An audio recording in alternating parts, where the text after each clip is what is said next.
Hello and Assalamu alaikum. This is Mr. Shayan with you, an expert business and economics teacher, an educationalist and a corporate trainer. Welcome to my channel. आज के इस lecture के अंदर मैं आपको समझाने वाला हूँ BCom and BS associate degree BS के लिए topic subject matter of economics. ये इकोनॉमिक्स का वो टॉपिक है जो स्टूडेंट्स कहते हैं सर समझ नहीं आया कि इकोनॉमिक्स है क्या। आइए जी, सबसे पहले सब्जेक्ट मैटर ऑफ इकोनॉमिक्स हर कोई जानना चाहता है। नंबर वन, पहली चीज जो इकोनॉमिक्स डील करती है यहाँ पे वो है स्कैर्सिटी एंड चॉइस। ये मैं आपको समझाऊंगा। दूसरी चीज इकोनॉमिक्स में अपॉर्चुनिटी कॉस्ट डील होती है। तीसरी चीज माइक्रो इकोनॉमिक्स। चौथी चीज मैक्रो इकोनॉमिक्स। पांचवी चीज रिसोर्स एलोकेशन। छठी चीज इकोनॉमिक सिस्टम्स। सातवीं चीज इंटरनेशनल इकोनॉमिक्स। ये सारी चीजें हैं जो सब्जेक्ट मैटर हैं, यानी इकोनॉमिक्स की असास है, बेसिक है। ये डिस्कस होता है किसमें? इकोनॉमिक्स में। अच्छा, अब ये सिर्फ ऐसे नहीं है कि 4 5 6 7 चीजें आपने समझ लिया आपको इकोनॉमिक्स आ गई। नहीं, इस हर चीज के पीछे बहुत सारी थ्योरीज हैं, लॉज हैं, पता नहीं कितनी सारी चीजें हैं। वो समझते आती जाएंगी, समझते जाएंगे, आती जाएंगी, समझते जाएंगे आप, एंड सो ऑन। तो वो इसके पीछे, लेकिन जो जैसे हम कहते हैं ना कि भाई बायोलॉजी डील क्या करती है, तो बायोलॉजी भाई इंसान के जिस्म को डील करती है, एक ह्यूमन के जिस्म को बायोलॉजी डील करती है। केमिस्ट्री केमिकल्स को डील करती है। फिजिक्स जो है वो ह्यूमन क्या है, ये फिजिक्स की चीज़ों को डील करती है। पता नहीं क्या मेरे जहन से वर्ड निकल गया। इस्लामियात इस्लाम की चीज़ों को डील करती है। इकोनॉमिक्स इन साथ की साथ चीज़ों को डील करती है। ठीक है, चलें जी मूव करते हैं। सबसे पहले हम समझने की कोशिश करते हैं कि इकोनॉमिक्स का जो सब्जेक्ट मैटर है उसमें सबसे पहली चीज़ है स्कैर्सिटी एंड चॉइस। इसका मतलब क्या है? इसका मतलब ये है स्कैर्सिटी, सबसे पहले resources including time, money, labour and natural resources are limited and scarce. Scarce का मतलब क्या है? Limited shortage. बात को समझो, इकोनॉमिक्स यही डील करती है कि भाई जब हमारे पास टाइम लिमिटेड है, पैसा लिमिटेड है, लेबर जो काम करने वाले लोग हैं वो लिमिटेड है, उनके स्किल्स लिमिटेड है, नेचुरल रिसोर्सेज जो अवेलेबल है दुनिया के अंदर, वो चाहे सऊदी अरब के पास तेल है, जो भी रिसोर्सेज है वो सारे लिमिटेड हैं। इसकी चॉइसेस कैसे करनी है? चॉइस कैसे करना है? क्या चीज कहां यूटिलाइज करें, कहां से उठा के कहां फेंकें? ये जो स्कैर्सिटी है, ये चीजें लिमिटेड हैं, इनको यूटिलाइज कैसे करना है, इनको एलोकेट कैसे करना है, जब एलोकेट करना है तो चॉइसेस कैसे लेनी है मैक्रो लेवल पे, और इंडिविजुअल्स जो हैं, जो अफराद हैं, लोग हैं, वो चॉइसेस कैसे लेते हैं। पढ़ो, इंडिविजुअल्स एंड सोसाइटीज, ये आ गया जी मेरा laser pen. Yes, individuals and societies must make choices about how to allocate these scarce resources to fulfill their needs. Individuals और सोसाइटीज ये जो चॉइसेस लेती है ना कि यार ये जो लिमिटेड रिसोर्सेज हैं इनको एलोकेट करना कैसे है अपनी नीड्स और अपनी वांट्स को फुलफिल करने के लिए, सेटिस्फाई करने के लिए, ये पहली चीज है जो इकोनॉमिक्स डिस्कस करती है, जो सब्जेक्ट मैटर ऑफ इकोनॉमिक्स का पहला पॉइंट है। आगे आते हैं दूसरा पॉइंट। दूसरी चीज जो इकोनॉमिक्स में डिस्कस होती है वो है अपॉर्चुनिटी कॉस्ट। अपॉर्चुनिटी कॉस्ट क्या है? The value of next best alternative. इस मोबाइल को खरीदने के लिए मैंने जितना पैसा खर्च किया, उस पैसे में मैं मजीद क्या कर सकता था, यह है अपॉर्चुनिटी कॉस्ट। जो मैंने नहीं किया वो अपॉर्चुनिटी कॉस्ट है। हम नॉर्मली ये समझते हैं, चलो अपॉर्चुनिटी कॉस्ट के ऊपर मैंने एक पूरा डिटेल्ड लेक्चर बनाया हुआ है, अगर आपने नहीं देखा डिस्क्रिप्शन में लिंक दिए हुए हैं, जाके देख लीजिए। अपॉर्चुनिटी कॉस्ट को भी पूरी तरह से डिटेल्स में आपको समझ आ जाएगा कि अच्छा ये अपॉर्चुनिटी कॉस्ट है। ठीक है, so the value of next best alternative foregone when the choice is made. अच्छा, ये बात ध्यान में रखो कि इंडिविजुअल्स तो ये चॉइसेस करते हैं कि मैंने मिसाल के तौर पे ये परफ्यूम है, I don't want to mention show the name, ये परफ्यूम है फॉर एग्जांपल, मैं इस परफ्यूम को यूज़ करता हूँ और बड़ी अच्छी परफ्यूम है वैसे ये। अच्छा, इस परफ्यूम के लिए मैंने जितने पैसे खर्च किए, जितने डॉलर की मैंने ये परफ्यूम ली, उस पैसे में मैं मजीद क्या कर सकता था, ये तो मेरी चॉइस है ना। कंट्रीज भी ये डिसीजंस लेती हैं, यार अस्पताल बनाने से बेहतर है, नहीं नहीं नहीं नहीं नहीं नहीं, ऑरेंज लाइन बनाने से बेहतर है अगर वो ऑरेंज लाइन या वो हमारी जो बस हम चलाए हुए हैं अगर वो सब्सिडी पे चलनी है, तो भाई इससे अच्छा है कि मैं उसको आउटसोर्स कर देता और वो पैसा मैं किसी प्रोडक्टिव काम में लगा देता, उन एरियाज के लिए सड़कें बना देता जहां इंडस्ट्रीज हैं, ताकि इंफ्रास्ट्रक्चर बेहतर हो जाता और वो मुझे कमा के देती जगहें। लेकिन नहीं, क्योंकि इकोनॉमिक सोच अगर नहीं होगी तो डिसीजंस ऐसे पॉलिटिकल होते हैं फिर। सही है। सो अपॉर्चुनिटी कॉस्ट डिस्कस की जाती है इकोनॉमिक्स में, सब्जेक्ट मैटर ऑफ इकोनॉमिक्स की सेकंड चीज, यानी इकोनॉमिक्स क्या डील करता है, दूसरी चीज है अपॉर्चुनिटी कॉस्ट को डील करता है, the value of next best alternative. समझ आई? देखो एक बात ध्यान में रखना, ये ऐसे नहीं होता कि जनाब नवाज शरीफ साहब सो रहे हैं या खान साहब सो रहे हैं या जरदारी साहब सो रहे हैं वो उठे। शायद हमारे मुल्क में ऐसा हो जाता हो, लेकिन यूजुअली दुनिया में ऐसा नहीं होता कि कोई सो रहा है वो उठे वो बोले यार एक मेरा ख्याल है कि वहाँ पे ना डैम बना देते हैं, या यार मेरा ख्याल है कि वहाँ पे जो है वो नई सड़क बना देते हैं या एक नई ऑरेंज लाइन बना देते हैं। भाई इसके लिए कैलकुलेशन होती है, इसके लिए चीज़ें निकलती हैं और इसके अंदर अपॉर्चुनिटी कॉस्ट की भी दुनिया में तो होती है, एक कैलकुलेशन होती है कि जो पैसा हम यहाँ यूटिलाइज कर रहे हैं यहाँ के बजाय अगर हम वहाँ यूटिलाइज कर देते हैं तो हमें कितना बेनिफिट हासिल होगा, कितना शॉर्ट टर्म में कितना लॉन्ग टर्म के अंदर हमें बेनिफिट हासिल होगा। जब ये काम नहीं किया जाता तो उसकी अपॉर्चुनिटी कॉस्ट, मैंने खुद पढ़ी है वो रिपोर्ट्स बाहर के मुल्कों की जिसमें अपॉर्चुनिटी कॉस्ट की कैलकुलेशन दी हुई होती ताकि अगला डिसीजन जो है वो सही लिया जाए। तो ये सारी चीजें कौन डिस्कस करता है, ये सारी चीजें कहाँ डिस्कस होती हैं, ये सारी चीजें इकोनॉमिक्स में डिस्कस होती हैं। यही तो सब्जेक्ट मैटर ऑफ इकोनॉमिक्स है जो आप समझ रहे हैं कि इकोनॉमिक्स क्या है। अच्छा, उसके बाद इकोनॉमिक्स की दो मेन ब्रांचेस हैं, एक माइक्रो इकोनॉमिक्स है, एक मैक्रो इकोनॉमिक्स। उसके बाद इकोनॉमिक्स की बहुत सारी ब्रांचेस हैं जिसके अंदर हम पढ़ते हैं डेवलपमेंट इकोनॉमिक्स है, जिसके अंदर हम इंटरनेशनल इकोनॉमिक्स पढ़ते हैं, जिसके अंदर हम पता नहीं कितनी सारी इकोनॉमिक्स है। मैंने मेरा ख्याल है अपने जो मैंने फर्स्ट मास्टर्स किया था इकोनॉमिक्स से उसमें मैंने कोई 14 मेरा ख्याल है डिफरेंट मैंने ब्रांचेस पढ़ी थी। फिर MIT के कोर्स के अंदर बहुत सारी चीज़ें पढ़ी। बहरहाल चलें, तो इकोनॉमिक्स की जो मेन ब्रांचेस हैं जहाँ से कहानी शुरू होती है वो है micro economics and macro economics. Micro economics lecture बनाया हुआ है बहुत डिटेल, मैक्रो इकोनॉमिक्स लेक्चर बनाया हुआ है डिटेल, डिस्क्रिप्शन के अंदर मैंने दे दिया है लिंक, जाओ जाके देख लो। तो माइक्रो इकोनॉमिक्स की हम बात कर रहे हैं। माइक्रो इकोनॉमिक्स डील करती है इंडिविजुअल डिसीजन मेकिंग को। चलो रीड करो इसको मेरे साथ। Micro economics examines the behavior of individuals, households and firms in making choices about resource allocation. Micro छोटा, बहुत छोटा। जब छोटे लेवल पे इंडिविजुअल लेवल के ऊपर डिसीजन मेकिंग को डिस्कस किया जाता है, जब ये देखा जाता है कि यार इंडिविजुअल्स, हाउसहोल्ड्स यानी जो घर वाले हैं या फर्म्स हैं, ये चॉइसेस कैसे करती हैं, चॉइसेस ये डिसीजंस कैसे ले रहे हैं about resource allocation for the consumption for the maximum utilisation of available resources, ये डिस्कस करता है कौन? Micro economics. कहां डिस्कस होता है? इकोनॉमिक्स में, सब्जेक्ट मैटर ऑफ इकोनॉमिक्स। दूसरी चीज मार्केट इंटरैक्शन। माइक्रो इकोनॉमिक्स में हम दूसरी चीज एक्सप्लोर करते हैं, वो it explores how markets operate. Market का मतलब है जो, ये मार्केट का मतलब ये नहीं है कि ये जो हैदरी मार्केट या तारिक रोड मार्केट या ये मार्केट का मतलब है वो टेरिटरी जहां पे buying and selling and purchasing exchange of goods and services against monetary value हो रहा हो, that's called a market, a territory. वो ज्योग्राफिकल लोकेशन वो कुछ भी हो सकती है। अरब गल्फ पूरी एक मार्केट है, पाकिस्तान एक मार्केट है, इंडिया पूरी एक मार्केट है, बांग्लादेश एक मार्केट है, वेस्ट पूरी एक मार्केट है, रशिया पूरी एक मार्केट है एंड सो ऑन। इनके अंदर फिर सब मार्केट्स हैं और उनके अंदर मजीद छोटी छोटी सी मार्केट हैं, टेरिटोरियल मार्केट्स हैं and so on.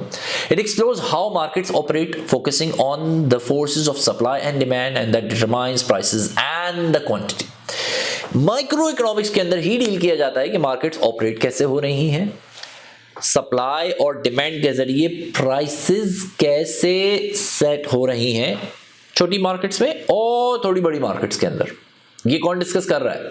Micro economics. कहां डिस्कस हो रहा है? इकोनॉमिक्स में। तो subject matter of economics second चीज क्या, थर्ड चीज क्या डिस्कस करती है?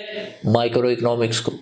चौथी चीज मैक्रो इकोनॉमिक्स। अब इकोनॉमिक्स के अंदर बड़े लेवल का डिस्कशन स्टार्ट हुआ, एग्रीगेट लेवल का भी डिस्कशन स्टार्ट हुआ, एग्रीगेट बिहेवियर, कंट्री कैसे रन होती है। Macroeconomics studies the economy as a whole, ये देखो मेरे साथ पढ़ो, macroeconomics studies the economy as a whole looking at aggregates बड़े लेवल पे, such as national income, country में पैसा कितना आ रहा है, कितना जनरेट हो रहा है, अनएम्प्लॉयमेंट, कितने लोग बेरोजगार हैं। ये जो अनएम्प्लॉयमेंट है और अनएम्प्लॉयड बंदा कौन होता है इकोनॉमिक्स की जबान में, उसके लिए लेक्चर आएगा और डेफिनेशन में भी समझा दूंगा, लेकिन समझना अनएम्प्लॉयमेंट का मतलब ये है कि वो नौजवान, वो लोग जो स्किल्ड हैं, जॉब के लिए कैपेबल हैं और एक्टिवली जॉब ढूंढ रहे हैं मगर जॉब ही नहीं मिल रही, उनको कहा जाता है अनएम्प्लॉयड पीपल। पाकिस्तान में अनएम्प्लॉयमेंट कितनी है अभी गूगल करो जाके देख लो, अलमान अल हफीज, ठीक है। तो अनएम्प्लॉयमेंट ये कितनी है, इसकी क्या कॉजेज हैं, इसको कैसे कम किया जाए, ये सारी चीजें कहाँ डिस्कस होती हैं इकोनॉमिक्स में। इन्फ्लेशन, प्राइसेस का बढ़ना, प्राइसेस का कम होना, कितनी कितनी प्राइसेस जा रही है ऊपर जी, 30% का इन्फ्लेशन आ रहा है मंथली। सोचो ये साल में कितना जाता होगा, कहाँ आ रहा है, पाकिस्तान में आ रहा है अनफॉर्चुनेटली। तो इन्फ्लेशन को डिस्कस करता है कौन, इकोनॉमिक्स डिस्कस करता है। इन्फ्लेशन की कॉजेज क्या है, what are the causes of inflation, क्यों इन्फ्लेशन आया, कैसे इन्फ्लेशन आया, कैसे कंट्रोल किया जाए। हमारे यहाँ इन्फ्लेशन को कंट्रोल करने का एक ही पता नहीं किसने अल्लाह जाने ये दिमाग बिठा दिया जी, इंटरेस्ट रेट बढ़ा दो, उसके कॉन्सिक्वेंसेस कोई नहीं देख रहा। इंटरेस्ट रेट बढ़ा दो, इन्फ्लेशन कंट्रोल हो जाएगा, पता नहीं कहां से, आज तक तो नहीं हुआ। अगर इंटरेस्ट रेट बढ़ाने से, चलो ये डिस्कशन ऑफ द टॉपिक जारी, लेकिन एक जुमला कहूंगा, अगर इंटरेस्ट रेट बढ़ाने से इन्फ्लेशन कंट्रोल होता तो आज ये हाल ना होता कि 30% एक महीने के अंदर पाकिस्तान के अंदर इन्फ्लेशन आ रहा होता, नहीं होता। ये बात आपको आगे जाके समझ आएगी इंशाल्लाह जब आप मेरे साथ मैक्रो इकोनॉमिक्स पढ़ना शुरू करेंगे। एंड ओवरऑल इकोनॉमिक ग्रोथ, अब ये भी बड़ी इंपॉर्टेंट है। इकोनॉमिक ग्रोथ आपने सुना होगा कि जी जीडीपी हमारी इतना परसेंट ग्रो करी, इतना परसेंट ग्रो करनी थी, इतना परसेंट ग्रोथ हुई एंड सो ऑन। ये सारी चीजें कहाँ डिस्कस होती हैं, इकोनॉमिक्स में। तो इकोनॉमिक्स का सब्जेक्ट मैटर क्या है, ये चौथी चीज जो इकोनॉमिक्स में डिस्कस हो रही है उसकी सब्जेक्ट मैटर वो मैक्रो इकोनॉमिक्स है। गवर्नमेंट की पॉलिसीज, गवर्नमेंट पॉलिसी कैसे बनाए, analysing the impact of the government policies, fiscal policy, monetary policies, monetary measures and the overall economy. ये सारी चीजें एक गवर्नमेंट पॉलिसी बनाती है, फिस्कल पॉलिसी बनाती है, मॉनेटरी पॉलिसी बनाती है, पैसे की पॉलिसी, पैसा कितना मार्केट में आना है, कितना निकलना है, इंटरेस्ट रेट कितने रखने हैं, क्यों रखने हैं, कैसे रखने हैं, क्या कॉन्सिक्वेंसेज होंगे, क्या इंटरेस्ट रेट के ऊपर बिजनेस आएगा या नहीं आएगा, जितना पैसा मार्केट के अंदर डालना है नहीं डालना है, कितने नोट प्रिंट करने, कितने नोट नहीं प्रिंट करने। ये सारी चीजें कहाँ डिस्कस होती हैं, ये कौन करता है, ये सारे फैसले गवर्नमेंट करती है। तो ये सारे क्या फैसले हैं, ये इकोनॉमिक्स के फैसले हैं, इकोनॉमिक्स बेस्ड फैसले हैं, ठीक है। तो कहाँ डिस्कस हो रहे हैं, इकोनॉमिक्स में। सब्जेक्ट मैटर ऑफ इकोनॉमिक्स, चौथा पॉइंट मैक्रो इकोनॉमिक्स। समझ आई बात, समझ आ रही है। पहला पॉइंट क्या था, स्कैर्सिटी एंड चॉइस, दूसरा क्या था, अपॉर्चुनिटी कॉस्ट, तीसरा क्या है, माइक्रो इकोनॉमिक्स, और चौथा क्या है, मैक्रो इकोनॉमिक्स। सारी चीजें कहाँ डिस्कस हो रही हैं, इकोनॉमिक्स में। आगे बढ़ते हैं, खत्म नहीं हुई बात यहाँ पे भी। रिसोर्स एलोकेशन, ये बड़ी इंपॉर्टेंट चीज है, ये इकोनॉमिक्स पढ़ती है, इकोनॉमिक्स बताती है कि economics explores how the resources can be allocated efficiently. ये बड़ी इंपॉर्टेंट चीज है, ये जो वर्ड है ना एफिशिएंटली, एफिशिएंसी का मतलब क्या होता है, हमारे यहाँ एफिशिएंसी का मतलब ही नहीं पता लोगों को। भाई एफिशिएंसी का मतलब होता है ऐसे रिसोर्सेज को एलोकेट करो कि थोड़े से रिसोर्स लगाओ और मैक्सिमम आउटपुट हासिल हो। रिसोर्स थोड़ा लगा है, आउटपुट खूब ज्यादा आ रहा है, इसे कहते हैं एफिशिएंसी। समझ आ रही बात। तो इकोनॉमिक्स में तो पढ़ा जाता है कि भाई जो रिसोर्सेज अवेलेबल हैं इन्हें एफिशिएंटली कैसे इस्तेमाल किया जाए। अब मिसाल के तौर पे एक मिसाल लेता हूं, ऑमलेट बनाने घुसे आप अपने किचन में, आपको एक ऑमलेट बनाना है, आप कितना तेल डालेंगे उसमें, 1 चम्मच, बिल्कुल ही आप फारिग होंगे पकाने में तो 2 चम्मच डाल देंगे, ठीक है। ऐसा तो नहीं होगा कि आपको एक ऑमलेट पकाना है और आप बोतल उठा के यूं करके डाल के उसके अंदर पूरा आपका ऑमलेट जो है फ्रेंच फ्राइज की तरह तैर रहा हो, ठीक है ना। अम्मी की चप्पल आएगी दूर से उठ के उड़ के। तो ये क्या है कि अवेलेबल रिसोर्सेज जो हैं उनको यूटिलाइज कैसे करना है एफिशिएंटली, ये पढ़ता है कौन? इकोनॉमिक्स। कौन बताता है? इकोनॉमिक्स। ठीक है। Equity, it also considers issues of fairness in distribution of resources. ये भी इकोनॉमिक्स पढ़ता है कि जो रिसोर्सेज हैं उनको फेयरली डिस्ट्रीब्यूट किया जाए। ये ना हो कि पाकिस्तान में सिर्फ चंद हजार लोग जो टॉप के ऊपर बैठे हुए उन्हीं के मजे, या चंद लाख लोग जो ब्यूरोक्रेट्स वगैरह बैठे हैं उन्हीं के मजे हो। नहीं, रिसोर्सेज जो हैं वो बराबर, फेयर नहीं, बराबर नहीं, फेयर डिस्ट्रीब्यूशन ऑफ रिसोर्सेज होनी चाहिए। फेयर डिस्ट्रीब्यूशन ऑफ रिसोर्सेज होनी चाहिए। कौन कहता है? इकोनॉमिक्स कहता है। फेयर डिस्ट्रीब्यूशन ऑफ रिसोर्सेज जब होंगी तो सबको बराबर बिजली मिलेगी, सबको बिजली भी मिलेगी, सबको पानी भी मिलेगा, सेफ्टी भी मिलेगी, सिक्योरिटी भी मिलेगी, जॉब्स भी मिलेंगी, एजुकेशन के मौके भी मिलेंगे, पैसा भी मिलेगा। ये सारा कुछ आपके बराबर में होता है। ये सारा कुछ आपके गल्फ में होता है। गल्फ के पास तो कुछ भी नहीं था, पैसा आया ये भी जाहिल हो सकते थे, लेकिन उन्होंने आपको बना लिया। ठीक है। जितने भी गल्फ की कंट्रीज हैं, वो चाहे सऊदी अरब है, वो दुबई है, जब इनके पास पैसा आया इन्होंने आपको बना लिया। तो यूटिलाइजेशन ऑफ रिसोर्सेज बेहतर तरीके से की, जो रिसोर्स डिस्ट्रीब्यूशन थी उसको एज पॉसिबल एज उसको क्या कहते हैं फेयर किया, सबको इक्वल अपॉर्चुनिटीज़ हासिल हुई। अब उन्होंने सऊदी अरब के अंदर औरतों को भी, ख़वातीन को भी ड्राइविंग भी अलाउ की है। मस्ट किया भाई, काम करें, इकोनॉमी का हाथ बटाएं, इकोनॉमी के अंदर आके अपना पार्टिसिपेट करें। छोटी जो अब मॉल्स के अंदर जाते हैं, छोटी छोटी जगह पे दुकानें खोल के खड़ी हैं, बाकायदा सर्विसेज आपको प्रोवाइड कर रहे हैं, आपके साथ आपको प्रॉपर कस्टमर सर्विसेज दे रहे हैं। What do you want more? What do you want more? इसे कहते हैं fair distribution, fair allocation of resources. कौन पढ़ाता है?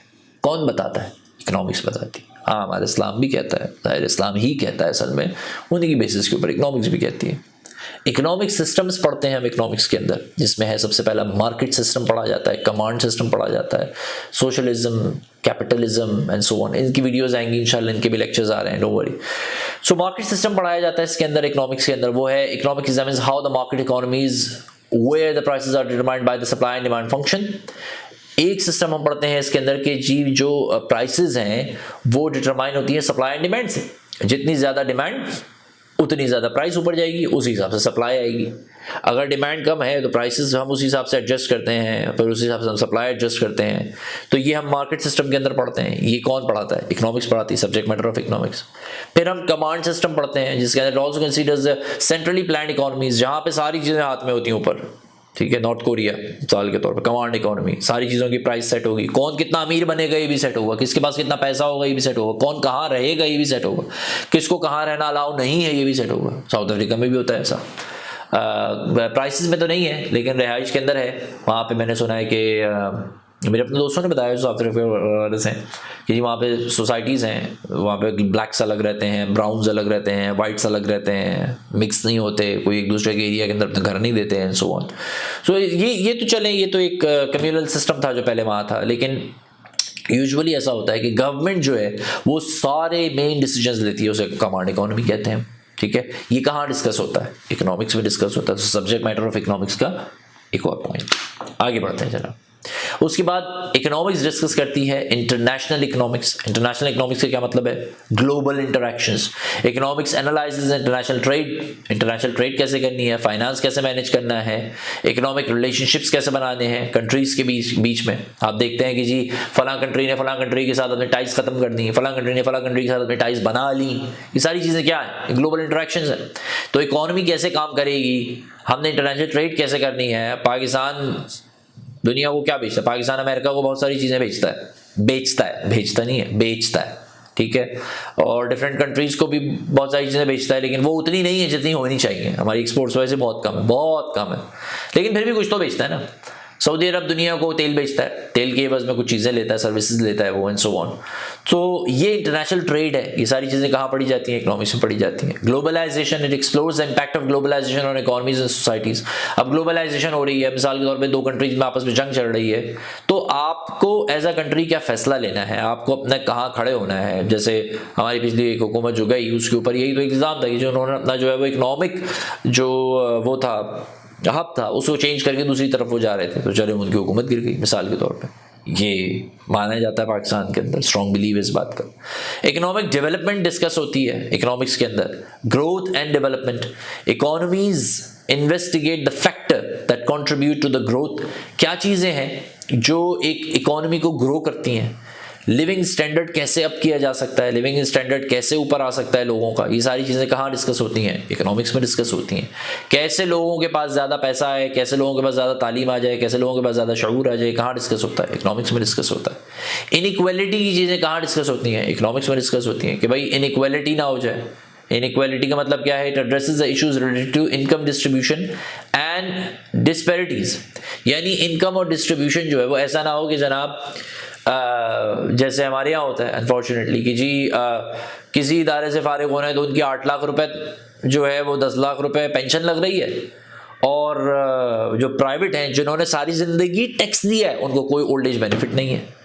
तो ये तो इनइक्वालिटी है ना किसी भी कंट्री के अंदर अगर आप उठा लें। और ऐसा होता है कि उनको इलाज की फ्री सहूलत मैसर नहीं है, इनइक्वालिटी है। बजाय इसके कि जिनको आप 10 लाख रुपए मिसाल के तौर पे पेंशन दे रहे हैं गवर्नमेंट की सर्विस करने के ऊपर, जिन्होंने अलमान अलफी सर्विस की है, उसकी जगह आप उनको कहें कि भाई ये आपका इलाज और आपका राशन, ये राशन कार्ड है, ये इलाज है, दोनों चीजें फ्री है।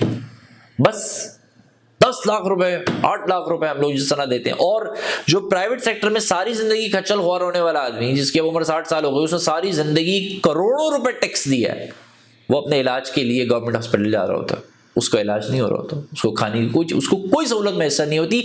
This is called inequal distribution, inequal distribution of wealth and resources. तो ये इनइक्वालिटी है, ये कहाँ डिस्कस होता है? इकोनॉमिक्स में डिस्कस होता है। इसको एड्रेस किया जाना चाहिए, उसको एड्रेस किया जाता है इकोनॉमिक्स में। पढ़ी लिखी कंट्रीज में तो होता है, हमारे यहाँ अलमान अल हफीज, मैं तो हर बात पे ये कहता हूँ भाई अलमान अल हफीज। बिहेवियरल इकोनॉमिक्स डिस्कस होती है। Psychological factors, this emerging field explores. अच्छा ये नई चीज़ें थोड़ी सी इकोनॉमिक्स से ना, the psychological factors that influence economic decisions that changes traditions and so on. अब साइकोलॉजिकल फैक्टर्स जो हैं, मिसाल के तौर पे भी ये बाइकआउट शुरू हो गया पाकिस्तान के अंदर और डिफरेंट कंट्रीज के अंदर बाइकआउट, ये साइकोलॉजिकल फैक्टर था सारा। ये एक मजहबी अटैचमेंट एक कंट्री के साथ हमारी, उस कंट्री के साथ प्रॉब्लम चल रही है तो उस कंट्री के ऊपर जो अटैक कर रहा है उससे लिंक्ड जितनी ब्रांड्स हैं, प्रोडक्ट्स हैं, लोगों ने उसका बाइकआउट करना शुरू कर दिया। ठीक है, ये साइकोलॉजिकल फैक्टर है। ये इन्फ्लुएंस इकोनॉमिक्स पे कैसे कर रहा है, एक कंट्री भी कैसे कर रहा है, इकोनॉमिकली इन्फ्लुएंस कैसे कर रहा है, ये सारी स्टडी कहाँ होती है? इकोनॉमिक्स में होती है। बिहेवियरल चीज़ें, कोई नया ट्रेंड मार्केट के अंदर आ गया, वो ट्रेंड कैसे प्रिवेल कर रहा है, वो ट्रेंड के ऊपर कैसे नई चीज़ें बन रही, सारी चीज़ें कहाँ डिस्कस होती हैं? इकोनॉमिक्स में डिस्कस होती है। Subject matter of economics. ठीक है, ये था मेरा लेक्चर आज का सब्जेक्ट मैटर ऑफ इकोनॉमिक्स का, जिसमें मैंने डिटेल से आपको सारी चीज़ें पढ़ा दी कि इकोनॉमिक्स बेसिकली क्या पढ़ती है, क्या डिस्कस करती है। फील्ड्स को नहीं पढ़ा है हमने, क्या मेन चीज़ें हैं जिनकी बुनियाद पे इकोनॉमिक्स खड़ी होती है, चलती है, आगे बढ़ती है। समझ आई बात? उम्मीद है आपको ये लेक्चर आज का पसंद आया होगा और समझ भी आ गया होगा। और आपने मेरे चैनल को अब तक सब्सक्राइब नहीं किया, बराबर मेहरबानी कर दें best economics lectures, best business lectures and best educational and corporate trainings के लिए। Thank you so much for watching.